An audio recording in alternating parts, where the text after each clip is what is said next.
ఎప్పుడైనా సరే మోయలేనంత బరువు ఎత్తుకోవద్దని చెప్తుంటారు. ఎందుకంటే మోయలేనంత బరువు ఎత్తుకుంటే ఎల్లెంకల వరుడు ఖాయమైతది కాబట్టి. అది బతుకు మీదైనా, బయటేసిన స్టేజ్ మీదైనా సరే. మోయలేనంత బరువేస్తే ఏమైతదో చూడురోసారి. అయ్యయ్యో! ఎంత పనైపోయింది. షాపింగ్ మాల్ ఓపెనింగ్ కోసమని గెస్ట్‌గా పోయిన పాపానికి పాపం దవాఖాన్ల బెడ్ ఎక్కే పరిస్థితి అయింది కదా పాలకుర్తి నియోజకవర్గ ఇన్ఛార్జి జాన్సక్కకు. తొర్రూరు కాడ కొత్తగా కాసం షాపింగ్ మాల్ ను ఓపెనింగ్ చేసిండ్రు. ఆ కార్యానికి సినిమా హీరోయిన్ ప్రియాంక మోహన్ ను రిబ్బన్ గుంజ పిలిచిండ్రు.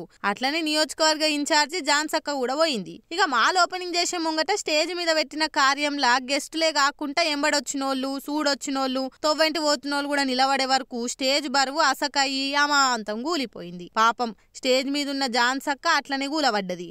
మంది మీద పడే వరకు అక్క కాలు ఇరిగిపోయింది. ఎంబడే ఆడున్నోళ్ళు తలోష చేసి అక్కను మోసుకపోయి కారెక్కి దవాఖానకి వేసుకుపోయినరు. నయం హీరోయిన్ ప్రియాంక మోహన్ కు ఏం కాకుండా అవతల పడ్డది. బౌన్సలర్లు భద్రంగా ఆమెను పక్కకు తీసుకుపోయినరు. ఇట్లా షాపింగ్ మాల్ ఓపెనింగ్ కార్యం పెట్టుకున్నప్పుడు స్టేజ్ లేస్తే ఉమ్మయ్య డక్కయ్య అందరు ఎక్కుతారు. బర్వాసక అవేమో గిట్ల కూల్తాయి. పాపం జాన్సక్క పుణ్యానికి పోతే పాపం చుట్టుకున్నట్టు అయిపోయింది. మనల్ని ఎవరన్నా ఒట్టొట్టిగా తిడితే ఎంత బాధ అవుతుంది, ఎంత రేషం వస్తుంది. వాళ్ళ మీదికి లొల్లికే పోతాం. మొగోళ్ళు అయితే గల్ల పట్టి గుంజి కొడతారు. అదే ఆడోళ్ళు అయితే షిగలు పట్టి మెడ సింపులు ఇరుస్తారు ఎవ్వలైనా. తన్నుకున్నాక ముచ్చట తర్వాత ఏమన్నా ఉంటే పోలీస్ స్టేషన్కి పోయి చూసుకుందామంటారు. కానీ మాటలు మాట్లాడి బద్నామేస్తే మామూలు జనం రియాక్షన్ గిట్లుంటది.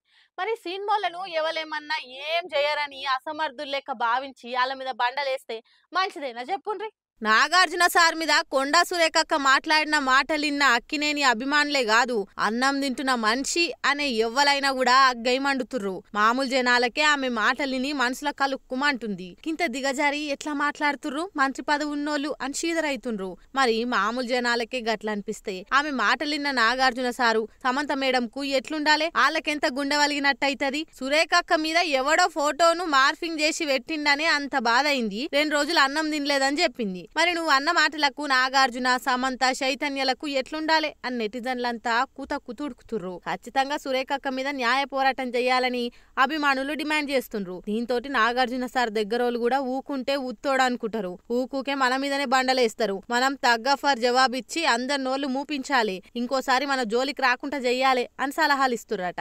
దీంతో నాగార్జున సార్ కూడా మంచి వకీల్ను బట్టి కొండా సురేఖకు లీగల్ నోటీసులు పంపి పరువు నష్టం దావేసి కోర్టుకీడ్చే పనులుండని తెలుస్తుంది. సార్ ఇప్పుడు విశాఖపట్నంలో ఉన్నాడు.